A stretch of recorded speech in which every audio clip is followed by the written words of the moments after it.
and I don't know what months are going to look like. And I don't even know if I don't know, airplanes don't work and I can't leave my house. I don't know if I can commit to this long-term thing. But what are some ways that someone can latch on to whatever their vision of the future is and just go day by day? The way to equate it to the whole garden, if we want to use that as an analogy, the cool thing is, like, I don't have to know how a tree grows, how a crop goes. That's the beauty we've been blessed with. You don't have to know that. How does it work when I put this seed in the ground, I water it and I just tend to it? It just grows this amazing crop. Like, I don't have to know how. All I have to do is know that if I plant this seed, I tend to it, I give it fresh soil, water it, it's going to work. If you need me, help with your money.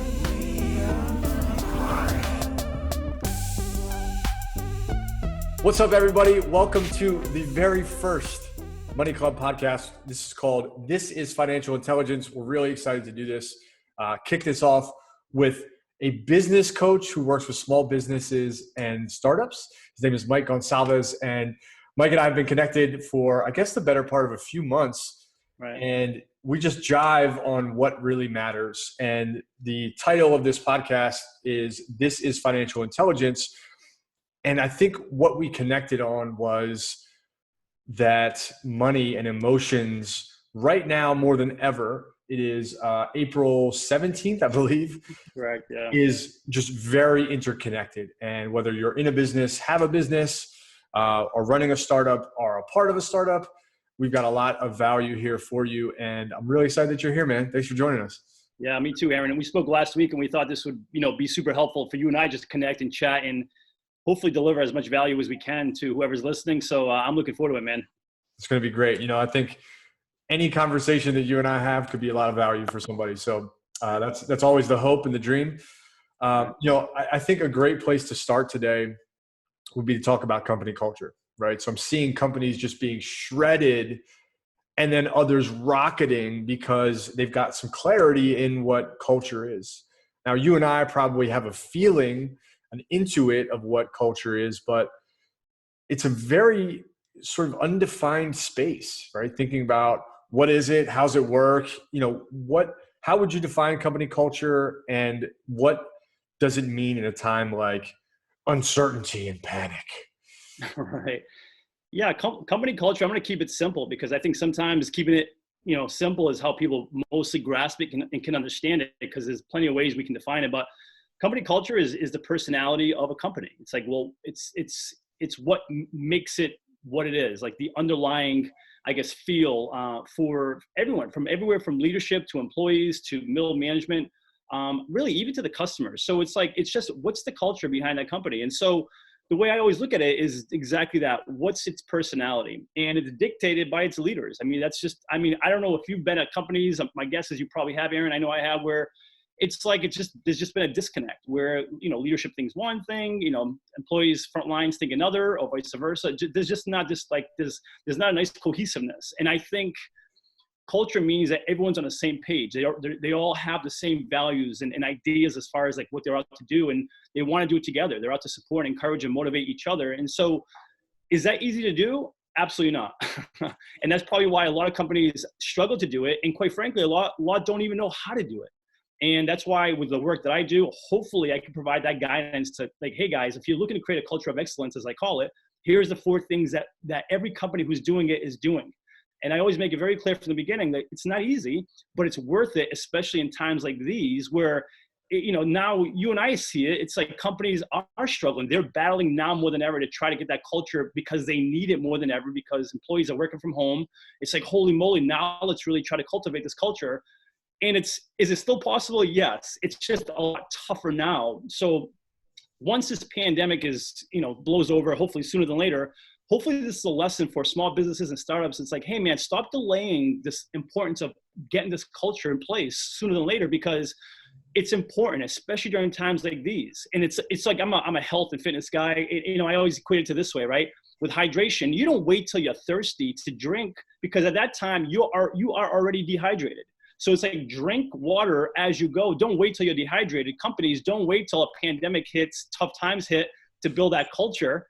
Do it now. Do it when things are rocking and rolling, because when tough times do come, and they will come, you're more than ready. You're more than prepared to, to just keep going, as some of the companies you and I see doing. Dude, I love that you mentioned that this is hard. Like, Yeah. it's super important to talk through that kind of transparency. One of the quotes that I've loved to think through, like, this lens is just always important, right? It's not easy, but it's simple. It's not overly complicated, but I think, to your point, the cultural element of a business is being tested at a really high degree right now. Not only are businesses dealing with working remotely, but all of those, I like to think of culture as kind of like the subconscious of the business, where, like, no matter what you do, this is the default, or this is what you're going to do when you're not thinking through. And it's really important that you're spending time here right now, because emotions are driving businesses. And if you're already feeling the weight of it, you're really going to struggle. I think you nailed it, man. It's super critical right now, especially if you want excellence. 100%. And right now, every business wants excellence, but they don't want the thing that drives it. So I think you make a really good point. You also talk about leadership and, like, the front lines being disconnected. This is very common, right? It's very hard.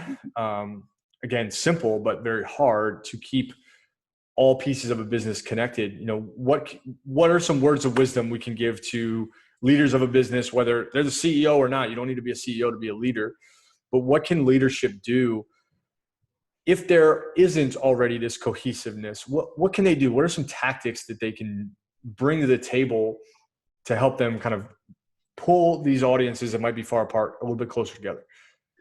Yeah. And again, I'll speak in terms that we can all understand. It starts with letting your employees know. They must know that you care about them, not just the business, but you generally care about them, their well-being as well. And again, this starts way before anything like this happens, but what can you do? So let's just take right now, because that's what's happening right now. Right now, you can just go make sure, like, if your team is working from home, man, make sure you're calling them, like, hey man, just checking in on you. Not even just to check your metrics if you're making your calls, your sales. I'm just checking in on you. How are you doing? Is everything okay? Is there anything I can do to help you? And I can tell you this, if you take the time to do that right now, when this thing boils over and you're back in your chair, in your desk, in your office together as a team, you can actually use this as an opportune time to create that culture. Like, so you don't have to wait to go back. Do it now. Make that call now. So if you're a leader right now, call your people, not to check on metrics, to check on them personally to see how they're doing. So start by doing that, and that only. And again, it's, of course, let's be honest, it's important to hit numbers, metrics. That's how we stay in business. And no one's saying not to look at that, but lead first with caring about them, the person. Because I always say in the trainings and stuff I do that, it's like, if you take care of the person, if you take care of the person first, the employee will show up big time. Yep. So at this point now, more than ever, leaders, take care of your people, check in on them. I would say that, and just keep it at that. There's a lot more I could offer, but let's just keep it simple and start there. Dude, it's almost so simple and obvious that you just, like, stumble over it, right? Right. It's fascinating to me, whether it be an email or a phone call. If you open the phone call with, like, how are your numbers? And then you say, oh, by the way, how are you doing? 100%. How different of a feeling that gets you versus, hey, how are you doing? And then, look, we got to have the conversation about numbers. I just want to check in there, but I'm glad you're doing well. Totally different message. So different. Same two questions. So different. That's absolutely right. Because again, you're concerned about the numbers, which is fine. There's no one's saying you shouldn't be, but really care about the person. Let them know. And we can even take it a step further. If you really convey if you're a leader, you convey, like, hey guys, here's why this is more important than ever. I support you. Yeah, establish that. Check in on the numbers. But then more than ever, really express why this is more important than ever, because we're home. And I think if you can share the why it's important that we keep working hard, if not harder than we ever have before. And here's why, guys. And here's how this affects me as your leader. Here's how this affects me. Show vulnerability. It's okay. That's what actually creates that even more of a bonding connection. And then here's how it affects you. Here's how it affects us as a company. So I think if you can share, the importance of it at that level, again, game changer. Again, I don't want to there's a lot we can talk about. But again, first start with, like you said, calling, checking on them personally, and then explaining, take the time to explain why it's important that more than ever that these numbers matter and why they matter. Be clear, be specific. Dude, I'm so glad you said vulnerability too. It's also really important. And, you know, where you might have the opportunity to see somebody in a hallway and maybe get a vibe for like, I'm not sure I feel like something's off. I need to go ask her how she's doing. You only have that phone call, right? That's a really solid, I think that's a really good suggestion. And Aaron, I want to say, you just made me think of something when it comes to vulnerability. If you want to take it a step further, because vulnerability is giant, that's one of the fastest ways to connect with people. I mean, you and I know this. If I was a leader right now and I had a team I was managing, I really would. And if it was possible, I would want to have a Zoom call just like this. I don't care if it's like for 5-10 minutes. You know why? Because you're going to see the person in a different light. Perhaps they have a baseball cap on. Perhaps they've grown a little bit of a beard. Perhaps they see their dog. They see where they live. That in itself is going to create this level of like intimacy in that relationship that perhaps wasn't there before. Again, so while there's a lot of stuff right now going on that's not good, that we can't control, man, there's a lot we can do right now to make it really good. So when we get back into the office, you are actually better off from a cultural perspective than you were before. I really believe that. Brick by brick, right? Brick by brick. Yeah. So you talked about those two questions and how simple, you know, reordering them can be. I think that's a really good way for employees or team members to feel valued.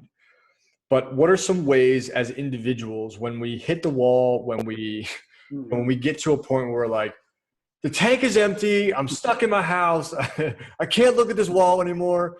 What are some ways that we can, you know, I'm mindful to use the word motivation. That's the root of this question. What can we do to stay motivated? But I know motivation is a choice and it's an emotion that fades. It's, you know, ethereal. But what are some ways that if we feel we are not being productive or not showing up in our best capacity, what are some ways that we can get back as an individual to feeling like we're on top of our game? That's a great question. And there's three things that come to mind immediately, and that's probably the ones I want to touch on. Number one, and again, this is all things that I do. So number one is just being okay with not being okay. You know, I used to really beat myself up sometimes. Like, no, you preach motivation. You know, that's the world you live in, and you know that's the trainings you do. You must always be motivated all the time. Guess what? That's not true. So whenever I have my downtimes, it's like I've learned to just. So number one is just don't beat yourself up. Just allow it. It's okay to go there. We're humans. We're not robots. We're not machines. We're going to feel that way. So just let it happen and be like, okay, I'm having a crappy moment. Hopefully it's not a day. I've had crappy days. Perhaps we all have. But if you can get out of it sooner than later, that's better. But be okay with just having a crap day. That's going to happen. Or a crap moment or a couple of hours. Number one, don't beat yourself up. Accept it. Number two, this is major for me. For me personally, and I tell everyone I work with this as well, it's cautious on what you focus on. Cautious on what you focus on, because what you focus on is what you feel. If you're looking at all the negative media, all the bad, what's not going right, you should be worried about, fear, uncertainty, what's that going to do for your psyche and your motivation, if you will? Nothing good, I can tell you that. Focus on the positive, the fact that, hey, look at these articles that's showing, hey, people are still buying, people are still, looking for services, things are getting better. Look, there's a lot of cases. People, perhaps are dying. That's not cool, but there's a lot of people recovering. So second thing, cautious on what you focus on. The late mentor, Jim Rohn, I always call him my mentor, the late Jim Rohn, said it best. He said, stand guard at the doorstep of your mind. Stand guard at the doorstep of your mind. Cautious on what you let in, because again, what you focus on is what you feel. Focus on crap, feel like crap. Pretty simple. Focus on good, feel good. So that's two. And lastly, the last one I'll say is just remember why you're doing what you're doing. And I always say it's not for a paycheck. Yes, we need a roof over our head, food, we have bills to pay. But at the end of the day, there's more that you're out to do, to accomplish. So, some would call it your why. Just don't lose sight of that. It's like, times aren't going well, but man, I still have that dream to buy that house. I have a kid on the way. I got to provide for him in his college, in his future. I have this dream trip I want to take. Don't lose sight of that. That didn't go away all of a sudden. So remember why you're doing what you're doing. So if I can offer some advice, it's those three things. You know, right? Be okay with feeling that way. You know, cautious what you focus on, and revisit your why. Why are you working hard every day when things aren't perhaps the best they could be? The circumstances are crappy, conditions couldn't be worse, but you keep showing up, keep doing the work. Those are the three things I would suggest.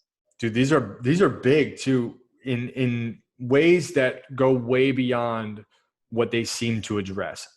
Personally, vulnerability, like the judgment, the criticism that we throw and cast on ourselves is so overbearing.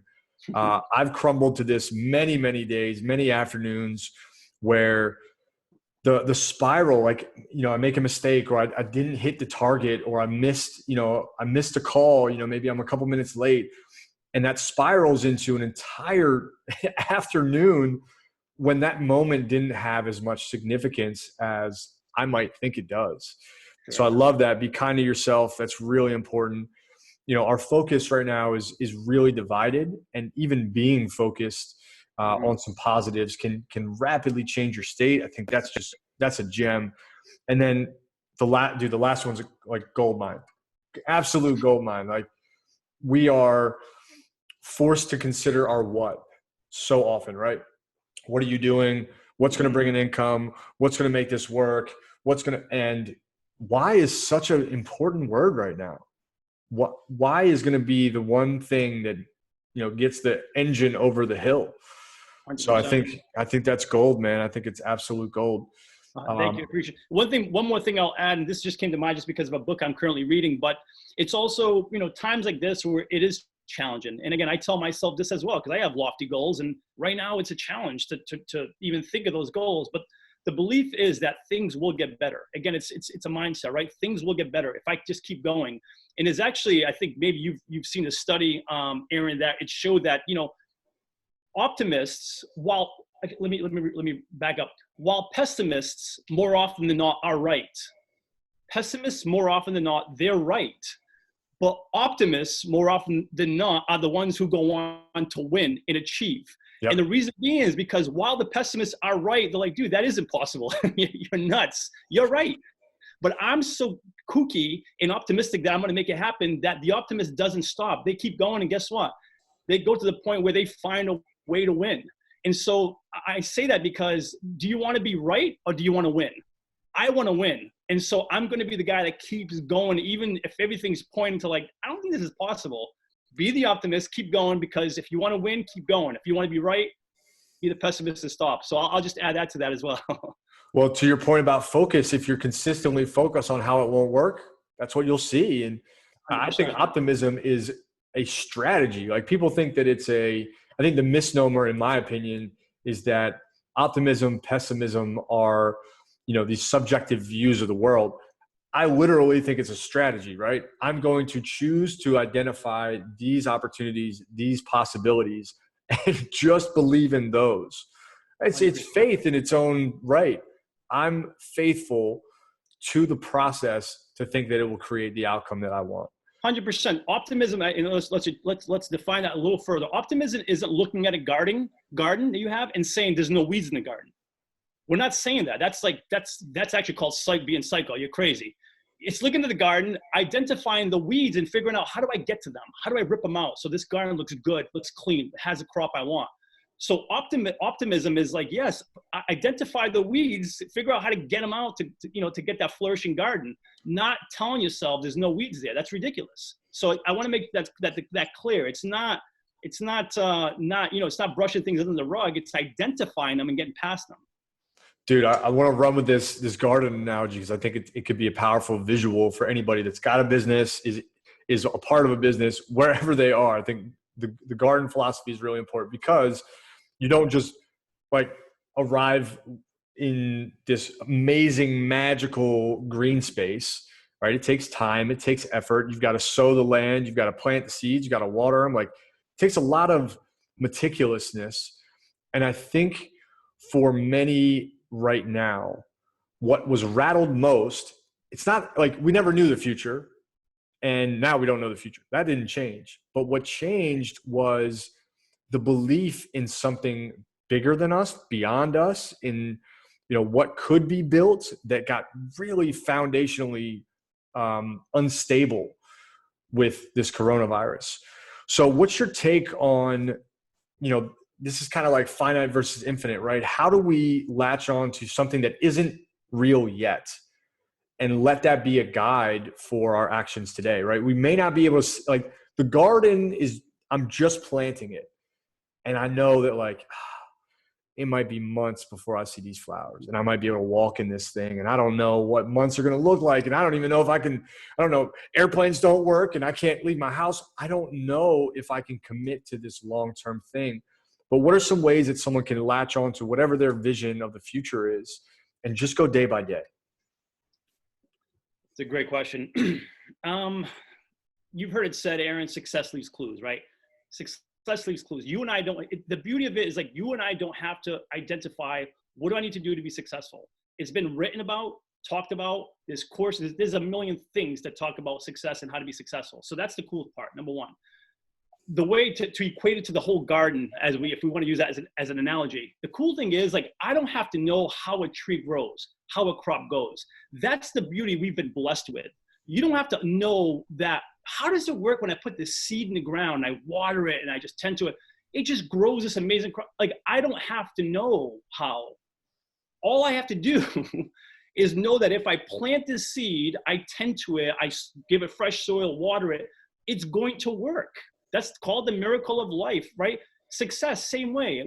The information is out there. It says if you write down your goals, look at them daily, visualize it, meditate, connect, surround yourself with people who are going to, lift you. All the strategies are out there. So write down and I always say, you don't have to, there's so many strategies. Find the ones that resonate most with you, and then follow those every day. Water that seed every day, every single day, knowing that if I do that, and it's not really faith-based, it kind of is, but it's not, because success has left the clues. It shows time and time and time and time again, if you do X, Y, and Z, you will ultimately succeed. Sure, some faster than others. That's just the way it goes, and for whatever reasons. But if you follow these steps, you will get there. Just like the seed, if you plant it and you water it, it's going to grow. So I would say that. So wherever you find yourself today, whether you're the owner of a big corporation with 500 employees, or you're just getting started, know what the success principles are, the ones that resonate most with you, and stick to them. Believe in them. Know that if you keep following through with it, it's going to ultimately work out in your favor. If it was somehow possible for you to drop your mic, I would highly encourage it. So I want to give it, like, I give you a hug right now. I think you've just dropped a really strong nugget. Anybody that knows me really closely knows I'm fixated on the process completely, right? So it has less to do with the garden and more to do with the gardening. Right. Massive shift, right? But process, 100%. And what we've just outlined here is, we've talked about company culture. We talked about 3 different ways that you can motivate self. We've talked about, doing the work and following the clues that are left behind by others. And really, that's all process orientation. I think that's super important. And what's interesting, these ideas don't directly connect to money the way that most people want them to, right? It's not like when you're kind to self, you have a bigger salary. Right. At the same time, what we've talked about, culture, kindness to self, caution, where you focus, and remember why you started, those things connect directly to the gardening, right? Those things will help you through the process needed to get the outcome that you want. I just think that's a beautiful way to do it. And what an awesome analogy, right? The garden, because I think that also is very fitting. It takes time, it takes nature, it takes care, it takes love, it takes, then it takes the tactics of when you prune it, when you chop it, all the gardening things that I don't know about. Yeah. Well, you brought up a good point too. That I want to elaborate a little bit on. You said, hey, a lot of these things perhaps don't lead directly to dollars, right? But it leads to something bigger than money. Any amount of money can buy, and that is fulfillment. Because I always say in the trainings and teachings and lessons that I do, I always say, hey guys, at the end of the day, money's great. We all want to strive. We all need it. But at the end of the day, success without fulfillment is the ultimate failure, right? Success without fulfillment is the ultimate failure. So yes, of course, do your thing, make your money, be successful. But if it comes at a price where you're not fulfilled at the end of the day, what does it matter? So kind of like you said, Aaron, it's like, yeah, it's in the process. Enjoy the process. Love it. Love what you're doing. because whether the money ever comes or it doesn't, chances are if you're at it and you believe in it, it's going to come. But along the way, you're fulfilled, you're happy. And to me, that is the ultimate success. Because if you arrive and you have all this money and success without feeling good inside, I don't know. I just think you're dead in the water. You're dead inside. And what kind of life to live is that? I don't want that. So I don't want that for anyone else. So yeah. So realize these things that, you and I talk about, on here, and even when we're on just having our chats, when we're not sharing with the world, it's all about that. It's just doing what you feel is right, what makes you feel good, what fulfills you. And if you do that, do the right thing, the right results, the ones that you're after will definitely follow. I believe that. It's magic. I mean, I think that's really the core of financial intelligence, right? If you have all the money, but you're corrupt inside, you're not financially intelligent, right? And there's a balance between these two. I love this idea of a fulfilled employee too, or a fulfilled team member, or a fulfilled leader, because naturally a fulfilled individual is going to produce more. They're going to produce when it's hard, when it's scary, when they're not sure of the outcome. They're going to produce with their team because they're not fighting in the scarcity of, well, if you get it, I don't. And it's just an entirely different culture. It's crazy that we come back to that, to live into, where everybody in the boat believes in not only where the boat is going, but their contribution 100%. to getting there. 100%. I couldn't have said it. I couldn't have said any of that better myself. That's 100% spot on. Couldn't agree with you more, man. Mike, where can people find you? Where can they learn about you? I know you do a lot of speaking. I know you do a lot of workshops and programs. Where can someone find out more about you and what you're into? The best way is just right through my website, Mike Goncalves. That's a tough name to say, let alone spell. So Mike Goncalves, GONC as in cat, ALV as in Victor, ES.com. Literally all my information is there. You can contact me there. If you want my direct email, it's mike@mikegoncalves.com. Pretty simple. Reach out to me anytime. I'd love to hear from you. If I can help, now is the time. I want to help more than ever. So yeah, that's pretty much where anyone can find me. Dude, Mike, this has been awesome. Like, it is clear that not only are you your own version of financially intelligent, but that you're sharing this with the world, man. I really appreciate you taking a little bit of time, giving people absolutely magical pieces of wisdom and advice. And we're really glad to have you out, and I'm sure we'll have you back. Thanks, Aaron. Appreciate it. This has been a pleasure, man. Stay safe, and we'll chat with you soon. All right. Thanks for tuning in, everybody. Cheers. If you need help with your